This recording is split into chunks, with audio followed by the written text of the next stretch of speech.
Welcome back to the Advice Show. Today we are discussing how to get started in the hospitality industry. Joining me today has been Paris Baten. And I think first of all, I'd like to ask you, kind of what advice would you give someone who's looking to get into the hospitality industry? Well, my advice would be, just go into different hotels, get the feel of it, not to the first one you walk in. First of all, you need to be proud of where you walk in, where you potentially could be walking in and working. Go in and have a feel, have a look at the people that work behind the desk as well, and see if what they're like towards, the customers, because they're going to be your family. You get to see your own colleagues more than your own family. So I think it's quite important to, think where you're going to be, working in. So it's just going in and just apply to different places. I mean, is it kind of like that kind of shared experience and learning from others? I mean, how did you find that when you got started? I've been very lucky in terms of, the people I worked with, they always helped me and supported me. And I was very keen to sort of progress really, really quickly. And my aim was to just go up as high as I can. And I used to stay behind, after my shift, just to try and learn. Even though I was a receptionist, I chose to work on nights and just so I would know how they work on nights as well. And I worked in different departments just so I can know if I did progress. I would know basically how every single department works. So if you want to get high in life, obviously you need to know everything, and you got to put in the hours. Do you have to do any specific kind of qualifications to kind of get you started? To be honest, there's no specific qualifications as such, but I think, especially in this day and age, I think the knowledge and experience comes, very, very, important. But while I was, working full time, recently I just graduated, from Manchester University doing hospitality tourism management. Finished my masters, and that was very, very difficult because I was in another university doing my degree, doing photography as well. So I was working full time and doing two different universities. That was hard. Did you sleep? Not much. But if you want to get somewhere, obviously, you have to be able to put the hours in and go from there. But it was very, very difficult for me. But now I have a master's degree. Yeah, I mean, not necessarily what advantage. Obviously, a master's is a fantastic qualification, but the kind of things that maybe that they showed you at university that you might not have seen in working. I think in an education was really, really important in terms of a lot of people get the education first and get into the industry. But with me, because I knew the industry first and I got into education afterwards, I think I had an added bonus. I found it a lot more easier, because all the things they were teaching me, because I was doing it on a daily basis, so I found it easier for me. Yeah, you have that kind of practical side that you kind of know what's going on already. So like the theory comes to you, it's like, oh, yeah, I know that. Yeah, exactly. I did that yesterday. It was fine. That's right. You know what you like. I mean, there is a bit of a spotlight on the hospitality industry at the moment. There's been a number of kind of documentaries and reality TV shows. Most prominent one, obviously, here in Manchester has been the Midlands on Channel 5.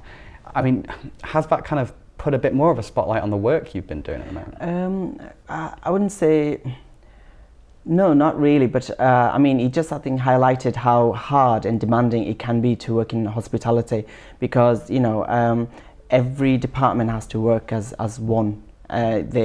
Reception has to support the restaurant has to support housekeeping and so on in various ways. I think it highlighted how demanding and how stressful it can be working in a hotel. All the gleaming thing that you see when you're checking into a hotel, somebody giving you a key and you're walking into a room, everything is spotless. There's another side to it. It's very, very difficult, and a lot of people don't see that side, and because I see it. I mean, when I stay in a hotel, I appreciate how hard it is, somebody's gone through to clean a room, and it's very, very difficult. So yeah, I've got full respect, whenever I stay in a hotel, and full respect to everybody. Have you ever stayed though in a little bit of a bad hotel? I have stayed in a few bad hotels, but I'm not going to mention, obviously, you know. Oh, no names. We don't need to know names. That's fine. No, but yeah, I've stayed, you know, some incredible opulent hotels, you know, from Dubai to, you know, from Russia to Australia. But, you know, from, you know, 7-star hotels to 5 to even 2 stars, B&Bs, you know, the difference, I don't think there is much difference, you know, the only difference is the price, you know. The more money you pay, the more opulent it gets, you know, and you can pay, you know, £20,000 for a room to £30 a room. You know, and the difference is, you know, it depends what you're after, how convenient you want it. If you just want a bed to sleep in, you know, £30 it's not bad in a perfect location. But if you go in somewhere like Dubai, you know, in a 7-star hotel, you know, you can up to, you know, 30,000 for a single room. I mean, that's incredible kind of money. Yeah. I mean, what kind of is it though? I mean, do you have any things that really kind of stand out for you that make a bad hotel? Like what obvious mistakes that people make? I think that a really bad hotel is the first point of contact. You know, when somebody walks in and somebody has a frowned face and everything's untidy looking. The first point of contact is everything, you know, looking tidy and gleaming, and a really good customer service, I think, goes, I think it's very, very important.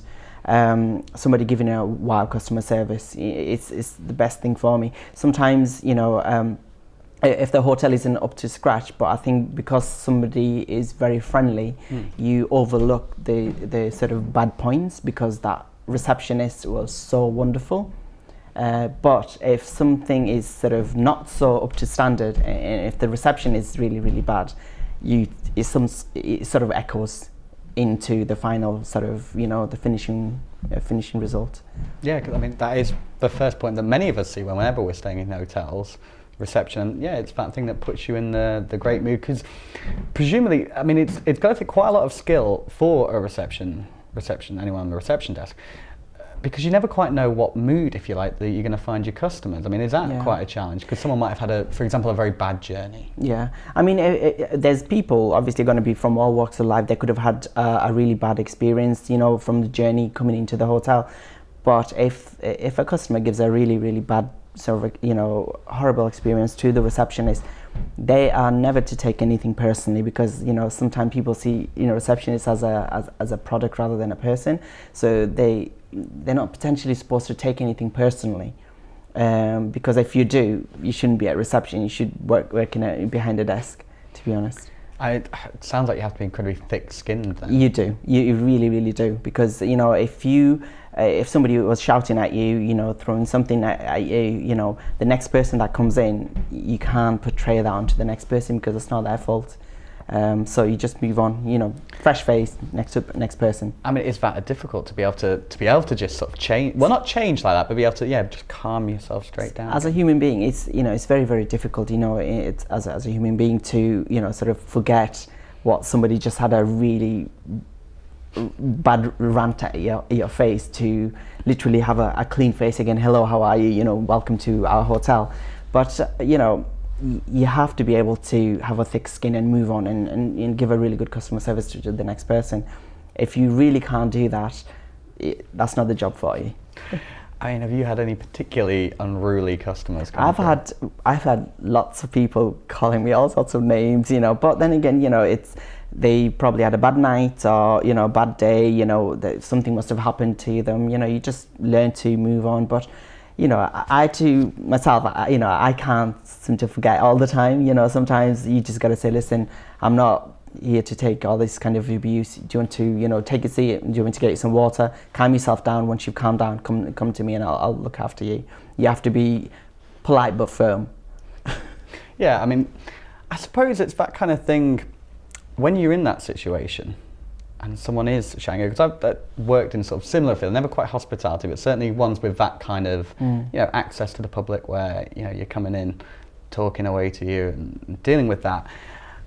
I mean, I would find it terrifying, like to sort of have someone shout at me like that. I don't know if I could handle it. I mean, how? It can be. It must take practice for you. It does, different people handle different things in different situations. I mean, I think personally for myself, I've been, when I worked for an airline, they gave me a lot of training and so on, where to deal with unruly, passengers and so on.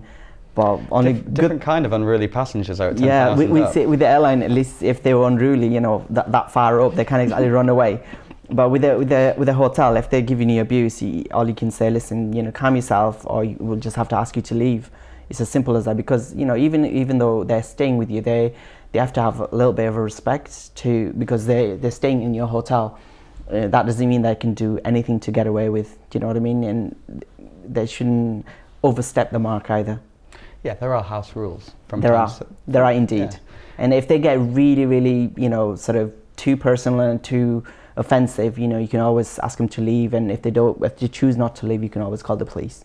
I mean, is that kind of like chain of command? Do you have a sort of security that can help out, or is it more a manager who can come in and? I mean, if there's a lot of hotels who doesn't have security, but there are a chain of managers. You know what I mean? You can consult with them. You just say, okay, this person, was being unruly. They called you whatever name and so on. But that's when the managers come in and they try and sort of calm the situation down. If they can't do it, obviously that's when obviously it's out of their league, and then at that point you just say sorry. I'd imagine situations like that though are very rare. Very rare, but it does happen. In this day and age, people get more stressful and so on. Things like that tend to happen. From not just in 2-star hotels. It happens on 5-star hotels as well. I think sometimes when you do have alcohol, sometimes a lot of people about 2 a.m, things happen. You just can't pinpoint out a lot of things. Situations that must have happened. They could have had personal sort of problems. Relationship problems, and then they actually take it out on somebody. And you just got to have a thick skin, basically. I suppose you've just got to remember the good customers. That's right. Well, thank you so much for joining me. It's been an absolute pleasure. But I'm afraid that is all we've got time for today. I'd like to thank you again for Paris, and join us again tomorrow.